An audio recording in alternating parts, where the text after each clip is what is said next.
Waalaikumsalam warahmatullahi wabarakatuh. Kedengaran Pak Jelas. Ustadz. Baik, alhamdulillah. Waalaikumsalam warahmatullahi wabarakatuh. Baik, alhamdulillahirabbil alamin. Allahumma salli wa sallim wa barik ala sayyidina Muhammadin ibni Abdullah Mustafa Rasulillah miftahi babi rahmatillah adada ma fi ilmillah salatan wa salaman daimaini bidawami mulkillah wa ala alihi wa sahbihi wa mawalah amma ba'd.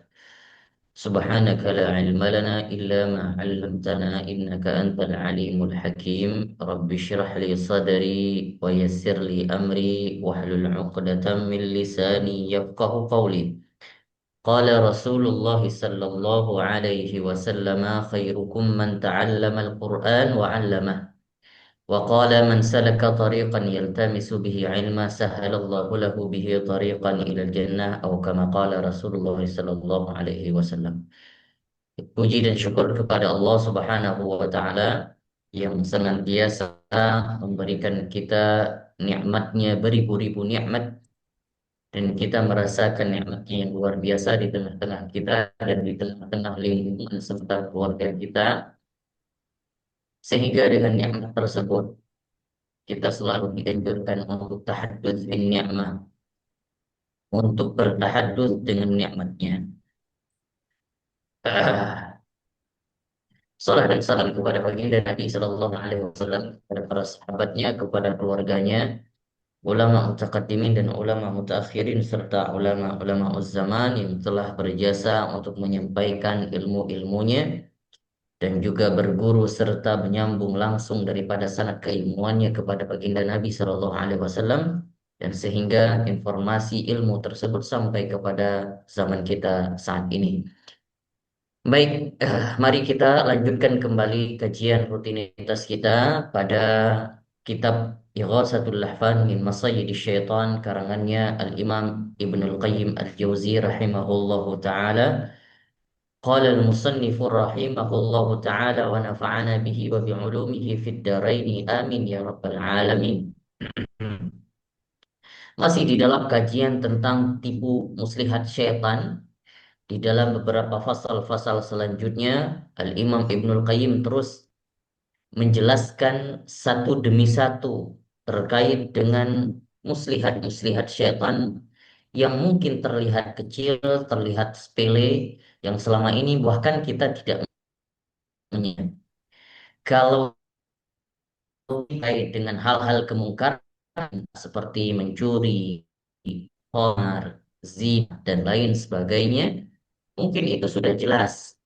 Itu adalah perbuatan yang batil. Tapi menjaga hati dari kejahatan atau kebatilan-kebatilan yang kecil itu sangat sulit sekali.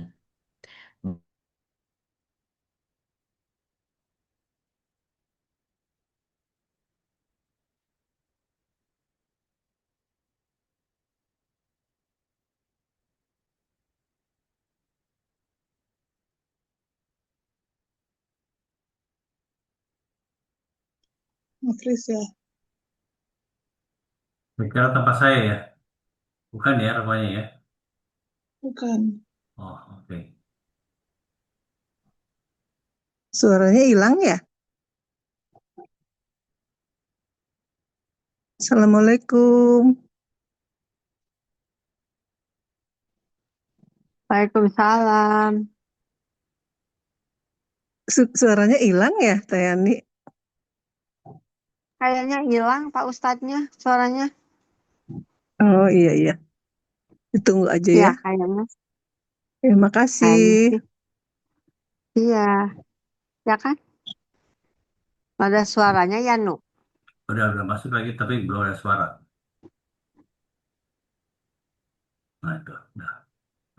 Ini Pak Ustadznya bicara, Nu. Eh, eh. Mic-nya dibuka, mic-nya dibuka. Oke. Baik, mohon maaf, lagi kurang stabil jaringan di tempat saya. Mudah-mudahan ini sudah kedengaran ya. Sudah, sudah. Baik, Sekarang alhamdulillah. kedengaran. Tadi Baik, hilang. kita lanjutkan. Mudah-mudahan jaringannya bisa stabil. Baik, itulah yang dinamakan dengan tipu muslihat syaitan yang diungkap oleh dan dikaji oleh Al-Imam Ibnul Qayyim berlandaskan Al-Quran dan Sunnah dan hadis-hadis serta dalil-dalil yang diungkapkan yang nantinya di dalam kitabnya beliau Ighatsatul Lahfan min Masyayidi Syaitan. Faslun wa min anwa'i makayiduhu wa min anwa'i makayidihi wa mukrihi ay yad'u al-'abda bihusni khalqihi wa talaqatihi basharihi ila anwa'in min al-athami wal fujur.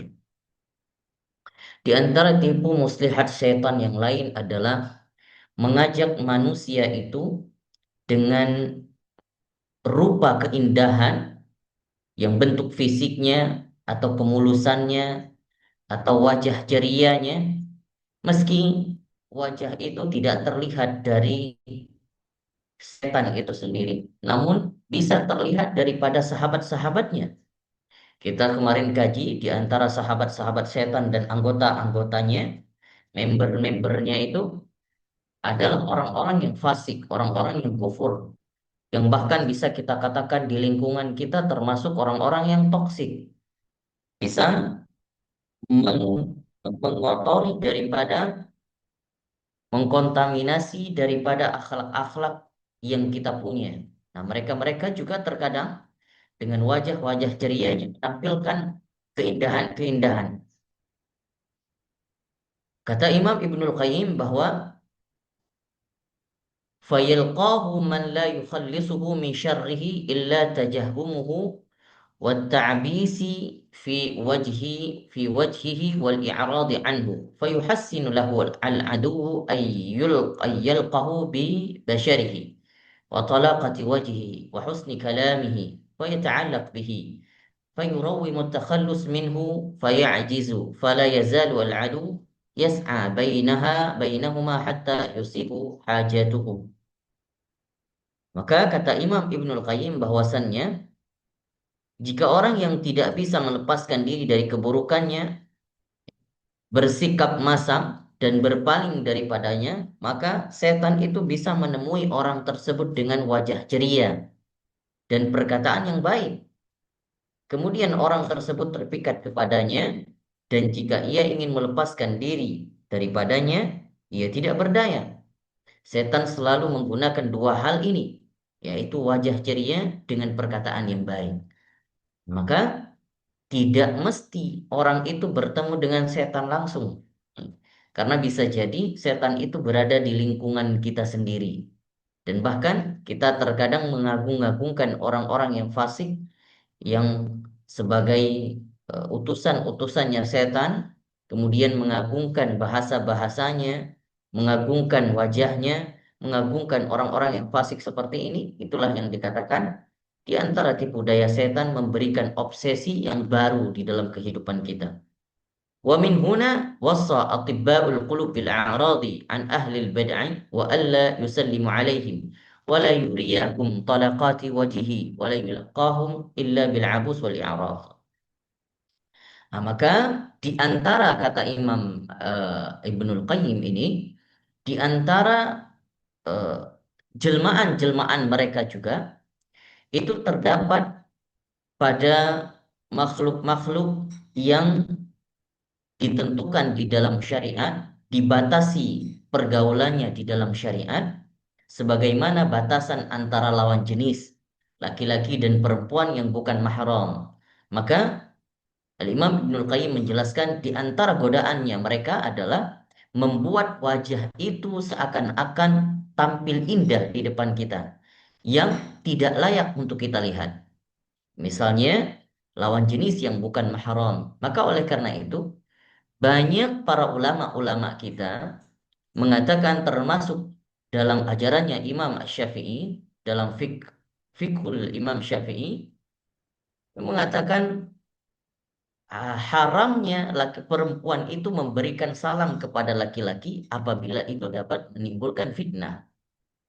Ya, artinya kalau ketemu di jalan yang tidak dikenal, kemudian bisa berpotensi menimbulkan fitnah, itu hukumnya haram. Tapi kalau laki-laki untuk memberikan salam kepada perempuan yang tidak dikenal, yang bukan mahramnya, dan kemudian eh, berpotensi untuk menimbulkan fitnah, maka di dalam kitabnya Imam Syafi'i dikatakan makruh. Tapi ala kulli hal, dua-duanya tidak disukai, artinya tidak terpuji. Kalau seandainya apa hukumnya boleh atau tidak, boleh-boleh saja asal aman daripada fitnah. Aman daripada fitnah. Nah, maka oleh karena itu, menyampaikan salam itu juga ada batasannya di dalam syariat. Bertemu antara saudara laki-laki atau saudara semuslim, laki-laki dengan laki-laki, maka tidak masalah. Perempuan dengan perempuan, maka tidak masalah, bahkan dianjurkan. Tapi kalau lawan jenis, hati-hati, di sana ada godaan dan penyusupan setan yang bahkan sebagian para ulama mengharamkannya. Kemudian di antara tipu daya setan yang lain, annahu ya'muruka bi'i'zazi nafsika wa sawnaha haitsu yakunu ridha Rabbi ta'ala fi idlaliha wa ibtidhaliha. Di antara tipu muslihat setan yang lain adalah setan itu bisa menyuruh, ya, bisa menyuruh kita, menyuruh Anda bertemu dengan orang-orang miskin dengan wajah yang masam, ya. Kemudian bahkan balikan, menyuruh untuk bertemu dengan orang-orang yang punya pangkat, punya kejayaan, punya kekayaan dengan wajah yang ceria. Ya. Agar apa? Agar mereka itu tidak bergaul dengan kita. Artinya orang-orang yang miskin. Nah, ketemu orang miskin itu seakan-akan kita tuh terus seuzon terus, ya. Hati kita ngeluh terus. Kemudian bersikap berwajah masam di hadapan mereka. Nah, ini juga bagian daripada godaan setan.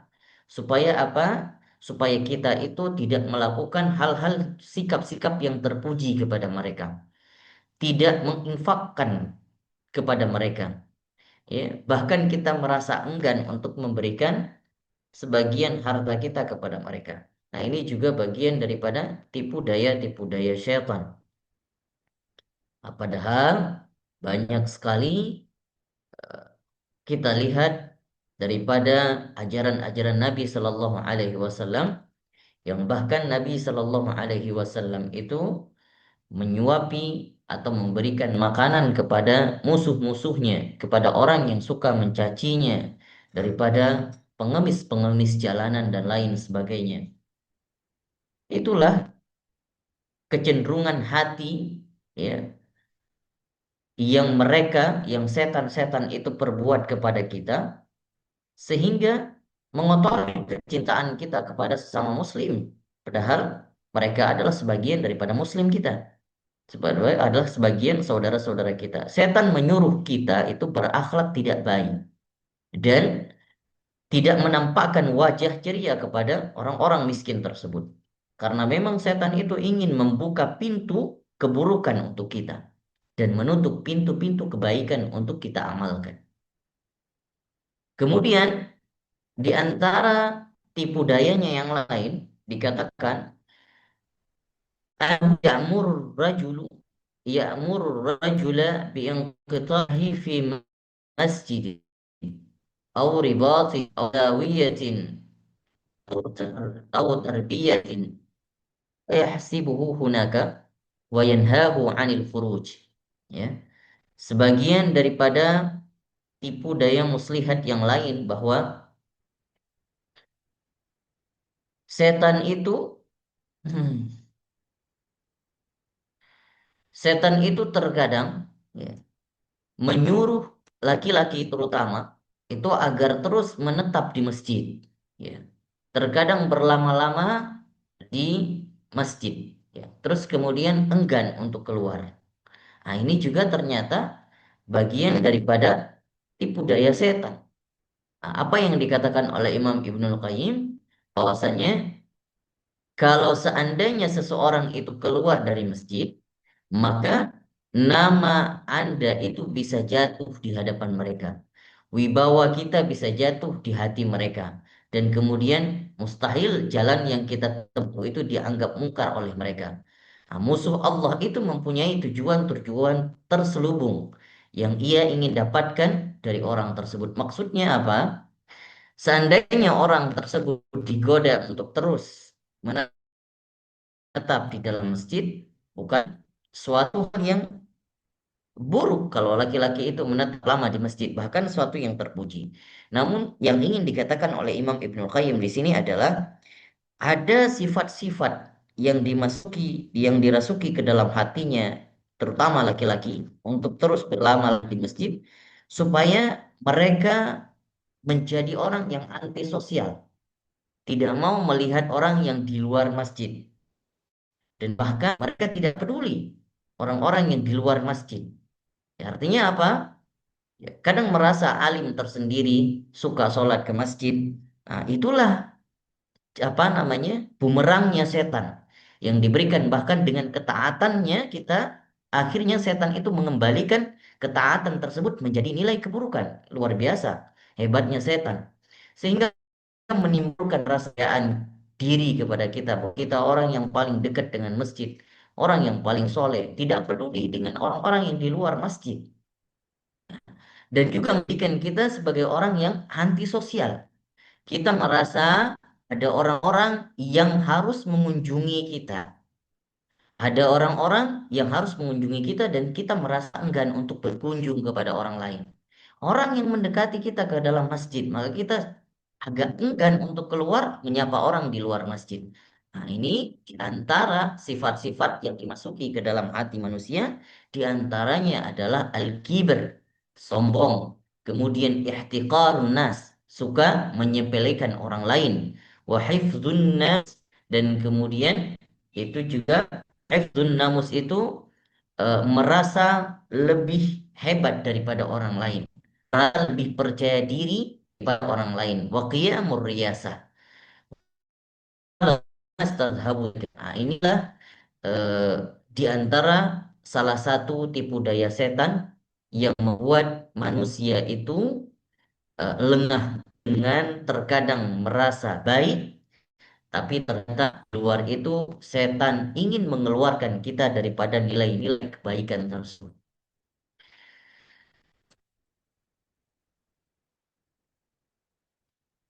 Sampai-sampai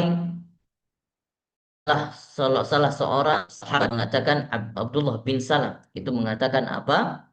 Aradtu adfa'a bihi al-kibra fa inna sami'tu Rasulullah sallallahu alaihi wasallam yaqul la yadkhulul jannah 'abda biqalbihi mithqala dzarratin minal kibr. Bahwasanya Abdullah bin Salam pernah mendengar Rasulullah berkata, tidak akan masuk surga seorang hamba yang di dalam hatinya ada sebiji zarah daripada kesombongan. Kalau kita melihat sahabat-sahabat Nabi Shallallahu Alaihi Wasallam itu tidak enggan, tidak enggan untuk bisa menyapa orang lain, tidak enggan untuk keluar daripada tempat-tempat peribadatannya. Bahkan mereka suka melaksanakan aktivitas atau keperluan dirinya dengan tidak memberatkan orang lain.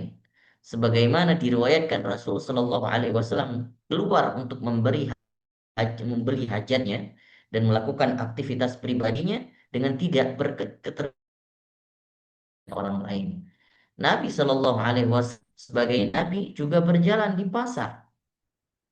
Kemudian banyak juga Abu Bakar As-Siddiq keluar ke pasar. Kemudian bahkan membawa baju dagangannya, menjualnya dengan sendiri tanpa ada yang membantunya dan tanpa tidak memberatkan orang lain. Sebagaimana Abdullah dan dikatakan juga uh, Abu Hurairah bahwasanya diriwayatkan ketika beliau sudah menjadi Amirul Mukminin, ya, Amir di kota Madinah saat itu, bahkan beliau mengangkut sendiri daripada kayu-kayu bakarnya, sehingga beliau mengatakan ifsahu li amirikum, berilah jalan untuk amir kalian, untuk pemimpin kalian. Maksudnya apa? Supaya rakyat-rakyat itu bisa melihat bahwa begitulah seorang amir mencontohi nabinya melakukan segala aktivitas tanpa harus memberatkan orang lain. Sebagaimana juga diriwayatkan bahwa Umar ibn Khattab pada suatu hari, ya, ketika beliau menjadi khalifah, beliau juga melaksanakan segala aktivitasnya dengan sendiri tanpa membebankan orang lain. Bahkan beliau juga mengangkut eh, barang dagangannya atau barang-barang keperluannya dengan memikul dengan sendirinya. Bahkan ada seseorang yang melewati saat itu mengatakan, "Wahai Amirul Mukminin, naiklah ke keledaiku agar engkau merasa keringanan." Maka Amirul Mukminin, ya, menjawab tawaran tersebut dan naik bersama lelaki tersebut, dan bahkan lelaki tersebut tidak memposisikan Amirul Mukminin di depan. Bahkan Umar bin Khattab menolaknya untuk duduk di bagian depan dan beliau duduk di bagian belakang keledai. Salah satu kehormatan ketika orang yang terpuji di antara dalam satu kendaraan itu berada di paling depan, bukan belakang. Maka Amirul Mukminin bahkan menolak untuk tawarannya didudukan di depan. Kemudian di antara tipu daya muslihat setan yang lain adalah أنه يغري الناس بتقبيل يده والتمسح به والثناء عليه وسؤال الدعاء ونحو ذلك حتى يرى نفسه ويعجبه شأنه فلو قيل لك من أوتد الأرض وبك يدفع البلاء عن الخلق. Nah, ini juga bagian daripada tipu daya setan, bahwasannya setan itu suka membujuk manusia agar mereka cium tangannya, memberikan kehormatan untuk manusia yang masuki, itu kebanyakan juga masuk dalam teritorial daripada kesombongan tadi. Maka itu setan itu bahkan membujuk manusia agar mencium tangannya, menyentuhnya, menyanjungnya, ya, kemudian meminta doa kepadanya dan lain sebagainya. Merasa membuat kebanggaan diri di dalam seseorang tersebut, ya. Kalau di dalam dunia kita, mungkin di lingkungan kita, kita katakan itulah termasuk ustaz atau ulama, ya, yang bahkan masuki ke dalam relung hati ulama-ulama dan juga ustadz-ustadz itu, bahkan rasa kesombongan. Rasa kesombongan dengan cara apa? Merasa diri sebagai orang yang paling soleh, merasa diri sebagai pasak buminya, sebagai ulamanya umat, merasa diri sebagai eh, seseorang yang diminta tawasul oleh orang lain dengan namanya untuk berdoa kepada Allah Subhanahu wa taala. Merasa diri sebagai orang yang berpotensi untuk bisa menjadikan atau menolak bala eh, daripada keburukan-keburukan yang ada di lingkungan. Maka sehingga kalau kita melihat bahwasannya Al-Imam Ibnul Qayyim sendiri memang termasuk ulama-ulama yang bahkan dikatakan kontroversial dengan ulama-ulama yang karismatik pada zamannya, ya, karena beliau juga salah satu daripada muridnya Al-Imam Ibnu Taimiyah, Syekhuddin, ya, dikatakan dengan Syekhuddin. Nah, maka Imam Ibnu Taimiyah ini punya murid yaitu Imam Ibnul Qayyim Al-Jauzi. Memang ajaran-ajaran mereka, aliran-aliran mereka, kalau kita melihat satu sisi, mereka kurang suka dengan para ulama-ulama sufi dan ajaran-ajaran sufi. Sehingga salah satu faktornya beliau menulis eh, kitab Ighatsatul Lahfan ini memang termasuk dalam kitabnya Ahlu Sufi, kitabnya orang-orang sufi. Tapi eh, bahkan ada yang salah menilai ini kitab, ada yang mengatakan ini kitab kritikan untuk orang-orang yang sufi, padahal tidak. Imam Ibnul Qayyim sendiri menulis kitab ini adalah membuat kritikan untuk ahlu sufi yang salah menilai kesufiannya. Makanya seperti beberapa fasal yang lalu kita bacakan, pelajaran yang lalu, Imam Ibnul Qayyim mengatakan daripada tipu daya setan juga membuat ahlu sufi itu merasa pintar. Artinya mereka seakan-akan tidak perlu lagi untuk belajar syariat melewati Al-Quran dan Sunnah. Tapi mereka sudah merasa mendapatkan ilmu laduni, ilmu yang langsung diilhamkan dari Allah Subhanahu wa Ta'ala ke dalam hatinya, sehingga mereka tidak perlu belajar syariat. Nah, ini adalah kebodohan-kebodohan yang dikritik oleh Al-Imam Ibnul Qayyim kepada ulama-ulama sufi. Maka di antara eh, yang dikritik oleh Imam Ibnu Qayyim juga, kalau kita melihat banyak ada beberapa yang benar. Artinya di lingkungan kita saja ada orang-orang yang merasa mengikuti tarekat-tarekat, tapi sebenarnya mereka belum terlalu paham dengan tarekat itu, dan sehingga bahkan meninggalkan syariat. Padahal kita dituntut untuk belajar lebih dahulu kepada syariat, ya, baru kemudian eh, masuk ke dalam ilmu-ilmu terkait dengan kebatinan, terkait dengan ilmu batin atau ilmu hati. Artinya antara ilmu hati dengan ilmu lahir, ilmu syariat itu harus balance, harus seimbang. Tidak boleh mendahulukan satu sama lain. Kalau kita juga belajar ilmu syariat saja tanpa ilmu hati, ilmu batin, maka dikhawatirkan amal yang kita kerjakan itu sia-sia. Karena kenapa?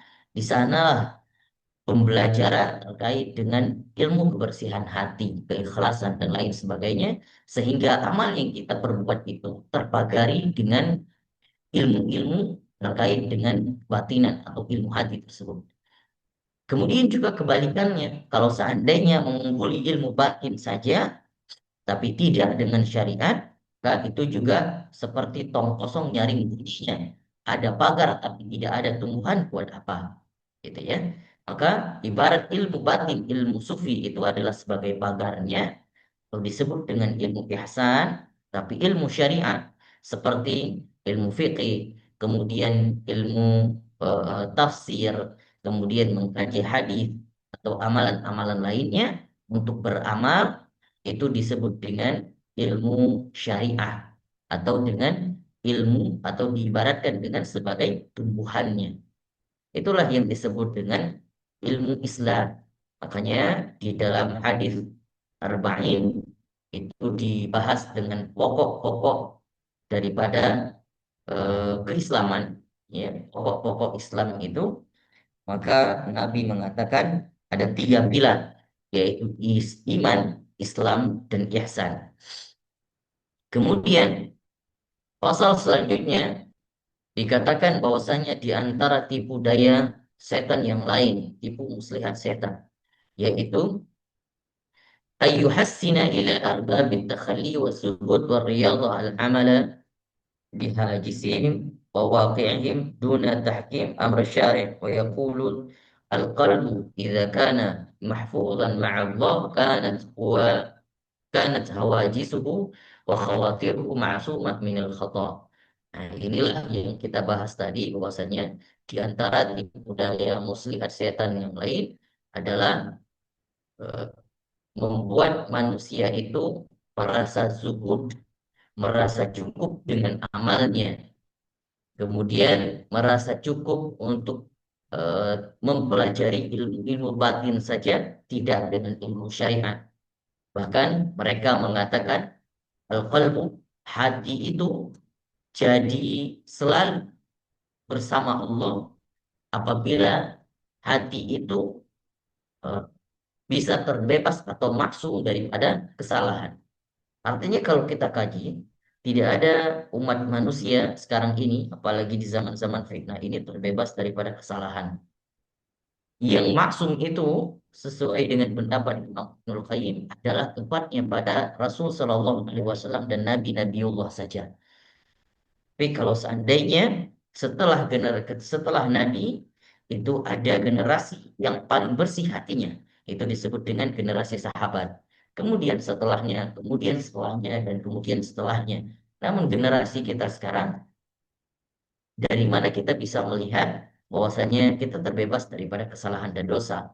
Maka oleh karena itu, tepat sekali kita mempelajari kitab Ghasatul Lahfan min Masayyid Syaitan ini, agar kita menyadari mana sebenarnya bisikan-bisikan yang datang ke dalam relung hati kita itu, yang termasuk daripada bisikan daripada Allah sendiri atau disebut dengan rahmaniyah, atau bisikan yang berasal dari syaitan atau disebut dengan syaitaniyah, atau bisikan dari hawa nafsu kita sendiri atau disebut dengan nafsaniyah. Maka tiga bisikan itu akan selalu ada di dalam hati kita. Untuk membedakannya itu terkadang memang sulit sekali. Maka oleh karena itu butuh yang namanya eh, cara atau penempuhan ke dalam jalan-jalan agar mengetahui mana ilmu-ilmu yang benar, atau perlu untuk menempuh salah satu cara untuk mengenal Allah Subhanahu wa taala melewati jalan-jalan tasawuf ini. Maka salah satunya mempelajari daripada kitab-kitab tasawuf, kitab-kitab yang membahas terkait dengan hati. Kalau hati sudah bersih, maka dia bisa membedakan mana yang hak dan mana yang batil. Salah satu kuncinya adalah kebersihan hati tersebut. Oleh karena itu, tetap terus, insya Allah kita masih mempelajari kitab Ighasatul Lahfan min Masyayidi Syaitan. Masih banyak pembahasan-pembahasan terkait dengan tipu daya setan yang akan dibahas oleh Imam Ibnul Qayyim di dalam fasal-fasal selanjutnya. Ini yang dapat kita paparkan pada pertemuan kali ini. Semoga bermanfaat bagi saya sendiri dan pada jamaah umumnya. Billahi taufiq wal hidayah wal ridha wal inayah. Dan kita akan langsung lanjut ke sesi talaki insyaallah hari ini.